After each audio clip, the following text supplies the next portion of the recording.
Vamos a comenzar a estudiar el pensamiento de San Agustín o Agustín de Hipona, que es el primer gran representante de la filosofía cristiana medieval. San Agustín pertenece al periodo de la filosofía medieval denominado patrística.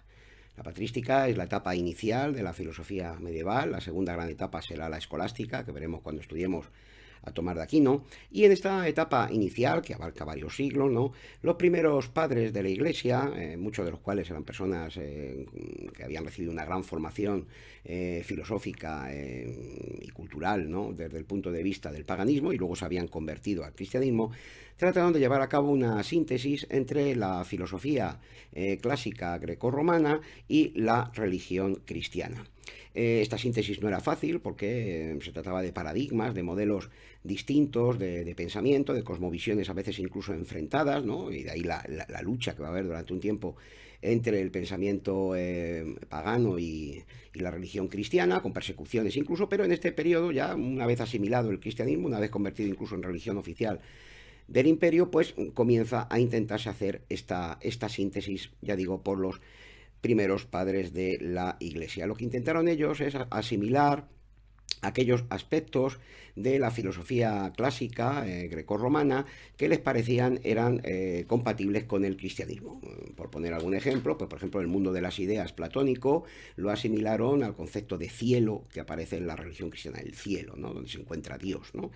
O, por ejemplo, la idea de la inmortalidad del alma de Platón, que había defendido los platónicos, pues les parecía muy útil para hablar de esa idea de la resurrección del alma que aparecía en el cristianismo. Por tanto, había elementos en común. Luego algunos aspectos también fueron tomados por los cristianos de otras filosofías, como por ejemplo el concepto de providencia que tomaron de los estoicos. Digamos que con todos estos conceptos que a ellos les parecían, sobre todo de la filosofía platónica, que era quizá la más cercana en mentalidad al pensamiento religioso cristiano, pues ellos intentaron llevar a cabo una síntesis. Por tanto, en este sentido, pasando a San Agustín, que es el principal padre de la Iglesia latina, porque también hubo padres importantes que llevaron a cabo reflexiones filosóficas interesantes en el lado griego del imperio, pero eso nos queda ahora fuera del temario. San Agustín, ya digo, es el padre de la Iglesia más importante de la parte occidental del imperio, y en este sentido él va a llevar a cabo una síntesis realmente magistral, va a servir de referencia durante muchos siglos de la Edad Media entre el platonismo y el cristianismo. Por tanto, la filosofía de San Agustín debe de definirse como un platonismo cristiano, es un platonismo cristiano, y por tanto muchos de los elementos que hemos visto en la filosofía de Platón pues van a reaparecer, por supuesto, adaptados, transformados,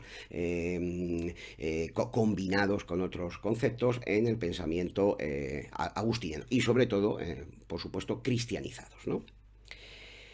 Hay que decir que los problemas de la filosofía medieval en general son muy diferentes a los problemas que habían tratado los filósofos clásicos grecorromanos. Algunos, por supuesto, se siguen manteniendo, como el problema del conocimiento, ¿no? El problema de la ética, pero incluso estos problemas, ellos, por influencia de la religión cristiana, de la que todos parten, ¿no? Todos parten de que esa religión cristiana nos otorga la verdad, no hay otra opción, ¿no? Pero partiendo de esa base, pues van a reinterpretar esos problemas de la filosofía de maneras pues muy distintas. Y esto va a condicionar el pensamiento de los autores medievales, ¿no? Básicamente los principales problemas que van a ser nuevos dentro de la filosofía medieval y que no habían existido o apenas habían tocado en el pensamiento clásico grecorromano son, en primer lugar, el problema de las relaciones entre la razón y la fe, ¿no? Es decir, entre filosofía y teología, ¿no? Puesto que la verdad nos la transmite la religión, nos la transmite Dios, bien de manera directa, bien a través de Cristo y de los profetas, ¿no? ¿Qué lugar queda para la reflexión filosófica? Sería la creencia, ¿no? La religión, la que nos transmite la verdad, y la filosofía pues sería algo superfluo que podría eliminarse y que en muchos casos además pues puede ser contrario a la religión, ¿no? La religión nos puede decir que el alma es inmortal, mientras que la razón y la filosofía nos pueden decir, como sucedía en el caso de Aristóteles, que el alma es mortal, ¿no? La religión nos puede decir que Dios creó el mundo y la razón nos puede decir que el mundo es eterno. ¿Cómo concilia, por tanto, razón y fe, ¿no? Es decir, filosofía y religión. Este tema va a preocuparles enormemente a los filósofos medievales y van a dar respuestas de todo tipo, ¿no? La respuesta de San Agustín va a ser extremadamente conciliadora. Vamos a ver cómo él va a intentar mostrar que religión y filosofía, la fe y la razón pueden combinarse, pueden conciliarse. Pero ya iremos viendo cómo con el curso de los siglos la religión se fue haciendo cada vez más fuerte y ya en la época de Tomás de Aquino pues veremos que él da una versión bastante más dogmática del papel de la religión en el ámbito del conocimiento. Este problema se sigue traduciendo hoy en día en la polémica entre la ciencia y la religión. Por tanto, es un problema que en muchos aspectos hemos heredado del mundo medieval. El segundo problema es el de la demostración de la existencia de Dios, ¿no? Al creyente no le hace falta demostrar que Dios existe, ya cree en su existencia. Pero claro, ¿qué sucede con todos aquellos paganos, otras religiones, ¿no? Que mantienen otro Dios o que creen que Dios no existe? Los filósofos medievales van a intentar elaborar una serie de demostraciones desde el punto de vista racional, no de la fe, que demuestren que Dios existe, que demuestren la existencia de Dios. Luego está un problema muy importante que no había existido en el pensamiento clásico, que es el problema de la creación. Ya dijimos que para Platón, para Aristóteles y los demás filósofos clásicos no hay una creación. Parménides había sostenido que del no ser, de la nada, no puede surgir nada. Por tanto, había un eterno retorno, ¿no? un ciclo eterno en la realidad, en la naturaleza, En el pensamiento judeocristiano, pues no es así.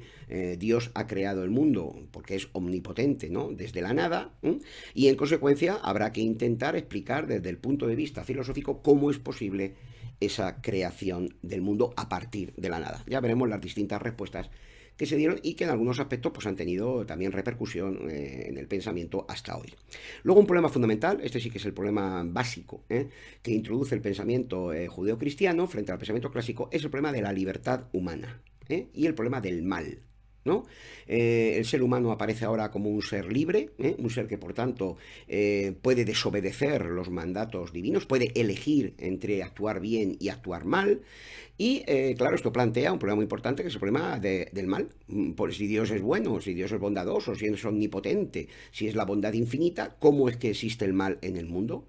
Van a intentar explicar este problema dando distintas soluciones, ¿no? Que también van a continuar repercutiendo en los siglos posteriores.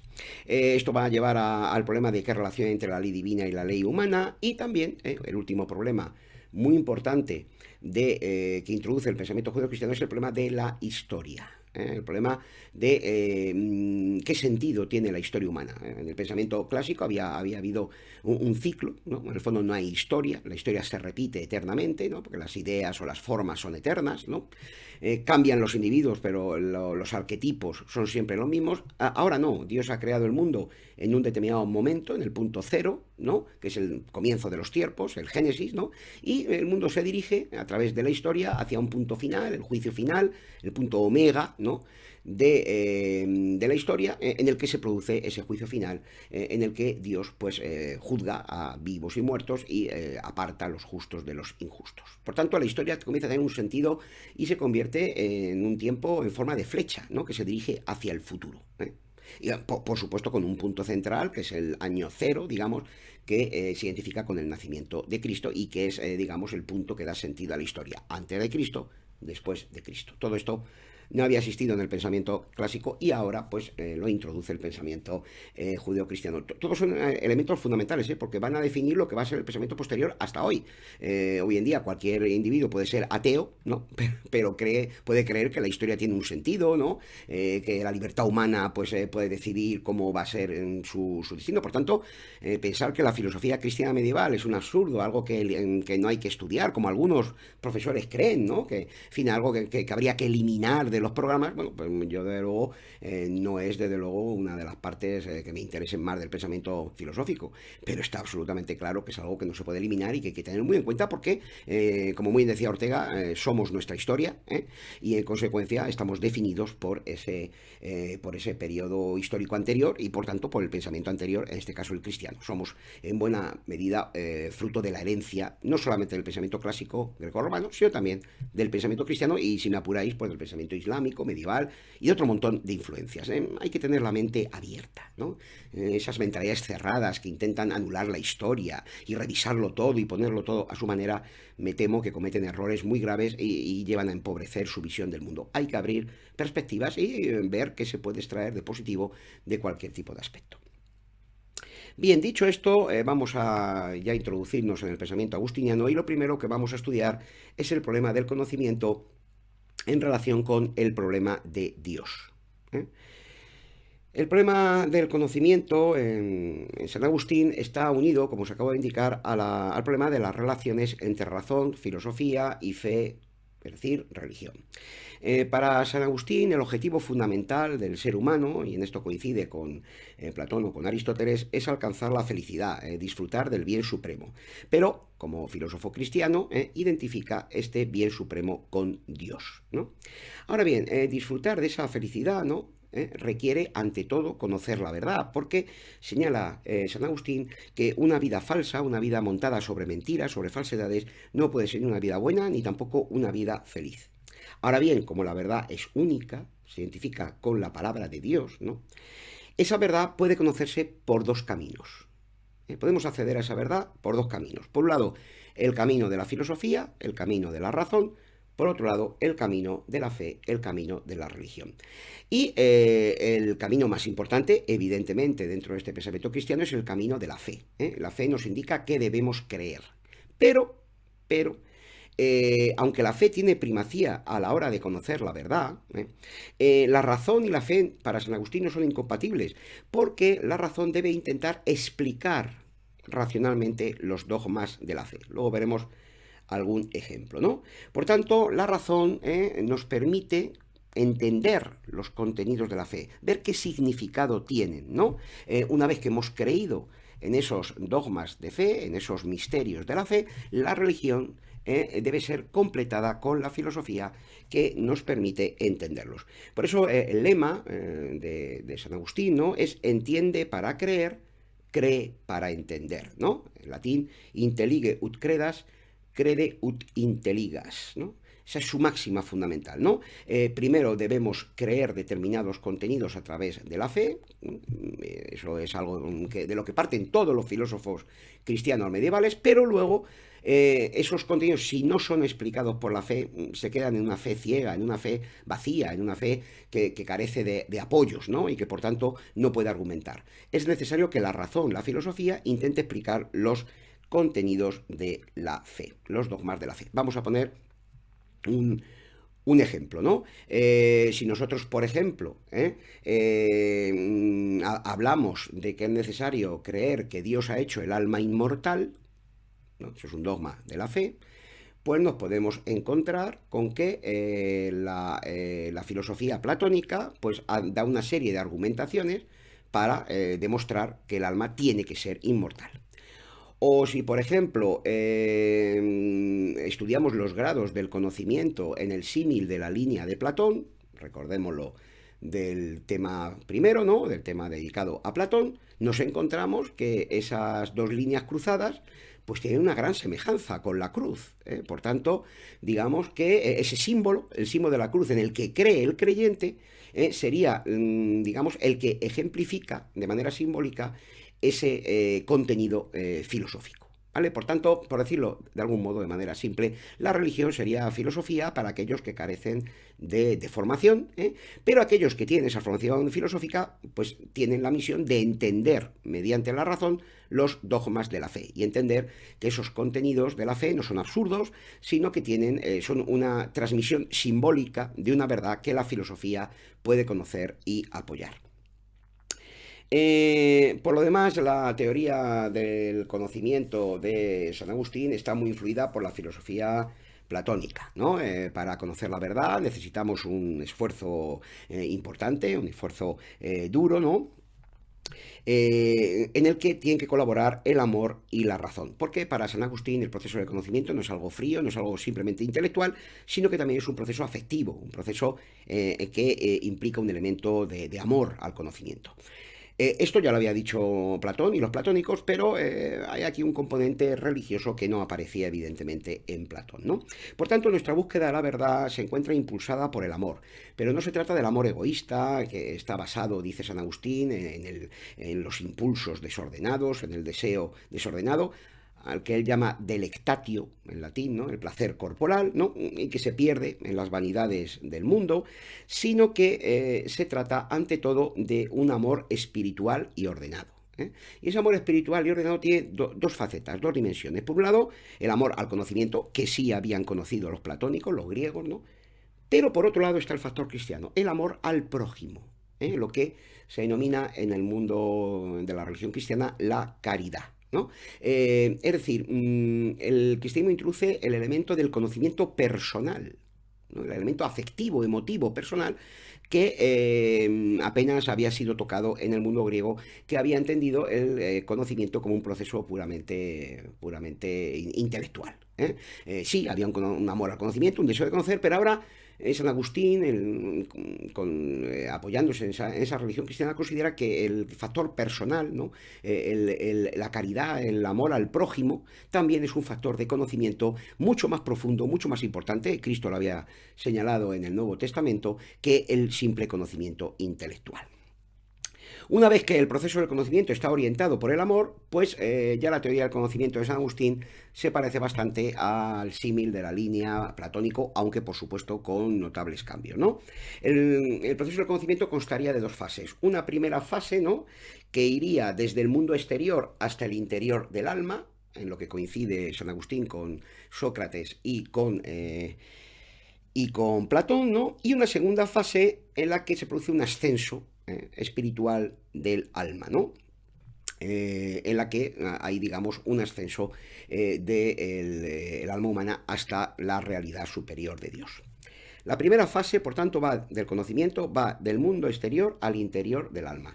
Nuestro conocimiento, dice San Agustín, parte del conocimiento sensible, como había señalado Platón, pero ese conocimiento es variable, es falso, es engañoso, ya conocemos estos argumentos desde el comienzo del curso, y por tanto no garantiza ninguna certeza, con lo cual el sujeto termina desembocando en el escepticismo, termina dudando de todo, Y esta duda le conduce a la desesperación. Hay un componente muy afectivo, muy emocional, ¿no?, vital incluso en el concepto del conocimiento de San Agustín, y en esa desesperación, por no encontrar una orientación en la vida, por no encontrar una base firme para el conocimiento, pues el individuo debe de esforzarse por encontrar una verdad inmutable. Anticipándose a Descartes en muchos siglos, ¿no?, San Agustín va a considerar que esa verdad se encuentra en la certeza interior, en la autoconciencia, en el interior del yo, y afirma que si el sujeto, si el yo se engaña, si cae en un escepticismo, si está en una duda permanente, de lo que no puede dudar en absoluto es que hay un ser que está dudando o está engañándose o está en esa búsqueda desesperada de la verdad. Por tanto, si el sujeto duda, si el sujeto se equivoca, si el sujeto está en ese proceso de escepticismo, no cabe duda que el sujeto, el yo, al menos existe, ¿no? La expresión que utiliza San Agustín es si enim fallor sum, ¿no? Si me equivoco, existo, ¿no? Por consiguiente, es en el interior del ser humano donde habita la verdad. In interiore homine habitat veritas, dice San Agustín. Esto ya lo habían señalado Sócrates y Platón, pero ahora hay una dimensión, digamos, afectiva, vital, de desesperación, del sujeto que busca creer en algo y no es capaz de encontrar, digamos, ese referente, y buscando en el interior del sujeto, en la certeza de la autoconciencia, es posible seguir el sendero de la iluminación. En segundo lugar, el segundo paso del proceso del conocimiento, como he dicho anteriormente, supone un camino de ascenso espiritual por el que el alma recorre básicamente dos grados del conocimiento que se identifican con los dos grados superiores del símil de la línea de Platón, aunque ya digo con modificaciones. Primeramente tendríamos lo que San Agustín llama el conocimiento discursivo o ciencia. La expresión que le emplea es razón inferior, la razón inferior, ratio inferioris, que sería el conocimiento, pues, matemático, básicamente matemático, ¿no? Aritmética, geometría, música, ¿no? Astronomía, ¿no? Y en segundo lugar, tendríamos el segundo paso, ¿no? El más elevado del conocimiento, sería lo que llama el conocimiento intuitivo de las verdades eternas. San Agustín va a denominar a las ideas de Platón verdades eternas, ¿no? Y va a señalar que esa razón superior, ese grado supremo del conocimiento, la razón superior que conoce las verdades eternas, y aquí hay un elemento muy diferente con respecto al pensamiento platónico, es algo que no puede alcanzar el ser humano por sí solo. Necesita, digamos, de una ayuda especial del intelecto infinito, del intelecto superior, del intelecto divino. Necesita que le apoye la razón eterna de Dios para poder conocer esas verdades. Dice San Agustín que de la misma manera que necesitamos de una luz exterior para poder ver los objetos del mundo sensible, pues la luz divina debe de iluminar nuestra mente para que podamos conocer esas verdades eternas, matemáticas, éticas, estéticas, la bondad, la belleza, lo que había denominado Platón las ideas, pero que San Agustín llama verdades eternas. Esta es la llamada teoría de la iluminación intelectual. La teoría de la iluminación intelectual es una de las teorías más importantes del conocimiento durante toda la Edad Media y va a tener una influencia tremenda sobre la arquitectura, sobre la pintura. Es una teoría fundamental, teoría que consiste, como estáis viendo, en que San Agustín señala que el ser humano solamente puede llegar a conocer las verdades eternas, las ideas superiores, ¿no? Solamente puede poner en funcionamiento esa razón superior si recibe una iluminación directa de Dios. Igual que el ojo necesita de la luz para ver, la mente humana necesitaría de la luz divina, una luz, por supuesto, intelectual, no es una luz física, ¿no?, para conocer la verdad. Aunque hay que decir que durante la Edad Media la luz física, la luz que nos rodea en el mundo físico, va a ser un símbolo de esa luz espiritual, y de ahí la importancia que va a tener la luz, por ejemplo, en las vidrieras de las catedrales, en la iluminación de las iglesias, de las basílicas, porque esa luz es la manifestación física de la luz divina del propio Dios, ¿no? Mediante dicha iluminación, la razón infinita de Dios, y fijaos en este concepto de infinito que se introduce ahora y que es fundamental, va a ser fundamental en todo el pensamiento posterior, mediante, repito, esa iluminación divina, la razón infinita de Dios potencia, dirige, orienta la razón finita del ser humano para que conozca las verdades eternas. Pero, otro aspecto fundamental que introduce el cristianismo, ese conocimiento tiene un límite. El límite está dado por el ser infinito de Dios. Más allá de las verdades eternas, sabemos que existe una verdad infinita, una luz infinita cegadora, que nuestro intelecto ya se ve incapaz de penetrar. Por tanto, la iluminación divina nos guía hasta el umbral del conocimiento de la divinidad, nos permite conocer las verdades eternas, pero no nos permite penetrar completamente en el misterio divino.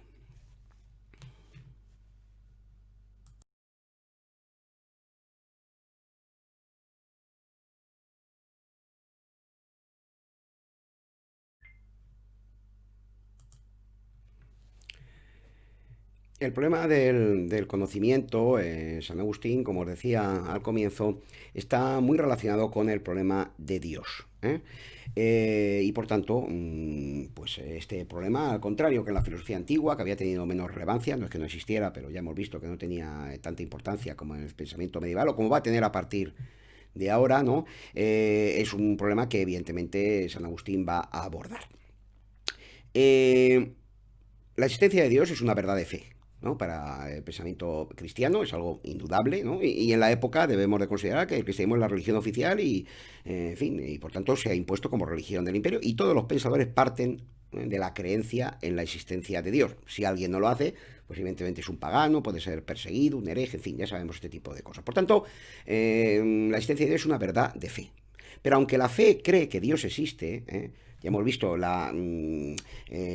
digamos, la afinidad, ¿no? La armonía que debe haber entre razón y fe en el pensamiento de San Agustín, nuestra razón, dice San Agustín, puede atreverse a demostrar la existencia de Dios.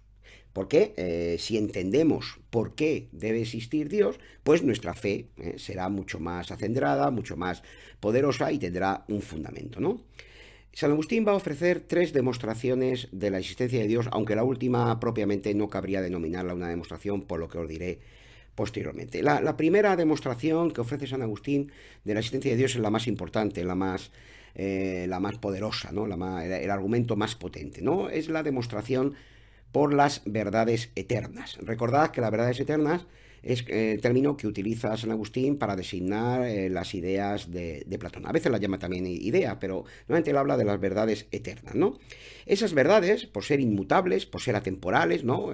Las ideas matemáticas, ya las conocemos, ¿no? Desde Platón, las ideas matemáticas, las ideas éticas, las ideas estéticas, el bien, la justicia, etcétera, ¿no? Son inmutables, son atemporales y por tanto, dice San Agustín, no puede haberlas creado el ser humano, que es un ser mutable, temporal, finito, ¿no? En fin, que muere, que perece, ¿no? Por tanto, el fundamento de esas verdades tiene que ser también un ser inmutable, una mente inmutable, Dios. Es muy interesante esto, ¿eh? Porque claro, el concepto de idea en Platón había designado un mundo superior que imita el mundo imperfecto sensible. Pero ahora, como estáis viendo, el mundo de las ideas, el mundo de las verdades eternas en San Agustín, se constituye en la mente de Dios. Es decir, las ideas ahora están en la mente de un sujeto, ¿eh? De un yo, pero que es infinito, es una mente infinita. De la misma manera que tú o yo tenemos nuestras ideas, ¿no?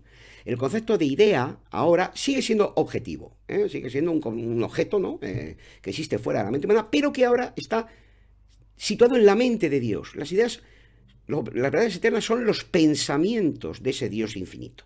¿Vale? Por tanto, esto introduce una novedad muy grande que no existía en el pensamiento platónico. ¿Vale? Las verdades eternas necesitan una mente infinita que las piense, igual que las verdades finitas, limitadas que tenemos tú y yo en nuestra mente, pues necesitan un intelecto finito y limitado como es el nuestro.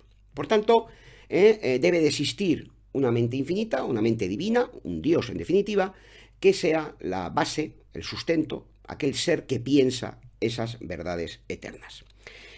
La segunda demostración que da San Agustín y que va a tener una repercusión enorme a lo largo de todos los siglos siguientes, veremos la versión que dará Tomás de Aquino de esto, o la que dan hoy en día los creacionistas, ¿no? Que discuten la teoría de la evolución de Darwin, mantienen la llamada teoría del diseño inteligente, es la demostración por el orden del universo, ¿no? Existe un orden, una estructura matemática muy compleja, una aparente finalidad en los seres de la naturaleza, que todos parecen ocupar un lugar armónico, hoy diríamos ecológico, ¿no? En el sistema de la naturaleza, ¿no? Y esto exige, según San Agustín, un supremo ordenador, una inteligencia infinita, suprema, que haya organizado matemáticamente la totalidad de la creación. Por tanto, como dice el libro de la sabiduría en la Biblia, Dios todo lo dispuso con medida, número y peso. Es decir, ha sido Dios el que ha introducido el orden matemático que descubrimos maravillados en el universo, especialmente en el ámbito cósmico, ¿no?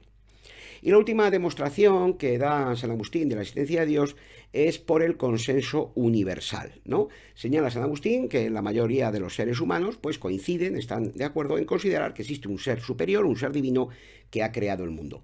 Evidentemente os daréis cuenta de que esta última demostración propiamente no lo es una falacia. No porque una mayoría diga que existe algo, pues ese objeto realmente existe. Se pueden equivocar perfectamente. El número de votos no hace la verdad. Pero esto es normal, porque San Agustín, que había nacido en Tagaste, ¿no? en el norte de África, y luego se había trasladado a Roma, a Milán, y luego había vuelto a Hipona, de donde va a ser obispo en los últimos años de su vida, ¿no? Y por eso recibe el nombre de Agustín de Hipona, ¿no? Había comenzado su carrera como retórico, en el fondo como un sofista. Él era un abogado que tenía una capacidad retórica, una capacidad para hablar, una capacidad oratoria muy importante para hablar en público, y por tanto daba clases de oratoria. Su conversión, digamos, a la filosofía es un poco tardía, aunque siempre tuvo interés por los asuntos filosóficos, los problemas filosóficos, pero él de formación es un orador, es un rétor, ¿no? Y claro, esto implica que conocía muy bien los argumentos sofísticos, ¿no? Para manejar el lenguaje, ¿no? Y hacer parecer que un argumento es mejor que otro. Y en este argumento de la existencia de Dios se ve claramente que emplea una argumentación que propiamente no es una demostración. Es verdad, ¿no?, que la inmensa mayoría de los pueblos pues han tenido algún tipo de referente espiritual o un ser superior al que le atribuyen la creación y la ordenación del mundo, por lo menos la ordenación, pero eso no quiere decir nada. Podría ser perfectamente que la mente humana, pues llevada por el temor, ¿no?, por ejemplo, pues hubiera forjado la existencia de un ser superior, protector o creador. En fin, no es propiamente un argumento, pero nosotros en una exposición de un examen pues tenemos que introducir los tres argumentos que vuelvo a repetir. El argumento de las verdades eternas, el argumento del orden del universo y el argumento del consenso universal. Por lo demás, Dios es identificado por San Agustín con el ser y el bien supremo, es inmortal, es eterno, tiene las características del ser de Parménides, ¿no?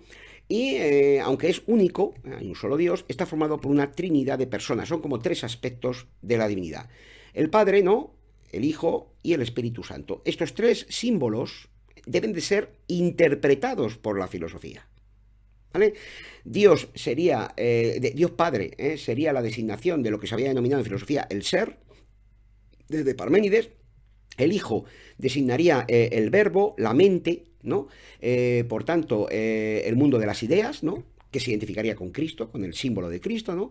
Y finalmente el símbolo del Espíritu Santo pues designaría lo que se había denominado en el pensamiento platónico el ámbito del amor, que une a las otras dos personas. Por tanto, esa Trinidad tiene un carácter simbólico, pero también puede ser interpretada, puede ser comprendida desde un punto de vista más profundo, filosófico. Por lo que se refiere al problema de la creación, cómo ha creado Dios el mundo, San Agustín va a introducir una explicación que también va a tener una tremenda repercusión en los siglos posteriores. Es el llamado ejemplarismo agustiniano. El ejemplarismo agustiniano. Esta teoría se inspira en el neoplatonismo, una filosofía que había vuelto a Platón en la época de Roma y de la mano de un filósofo de origen egipcio, pero que había trabajado en Roma, en la corte de los emperadores, llamado Plotino.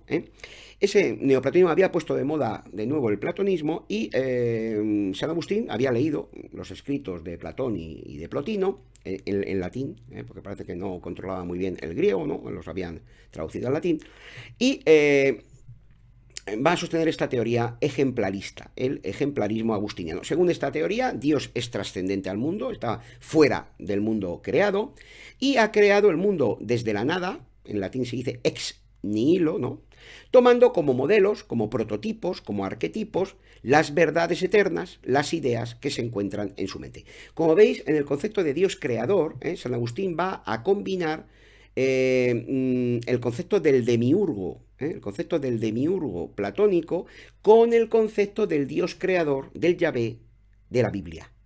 Esto a un griego le habría parecido algo absolutamente monstruoso, porque el demiurgo no crea el mundo, como ya vimos, pero San Agustín lleva a cabo esa síntesis, ¿no? Por un lado, el Dios judeo-cristiano que crea el mundo, por otro lado, el demiurgo platónico, y las ideas serían los pensamientos eternos de la mente de Dios.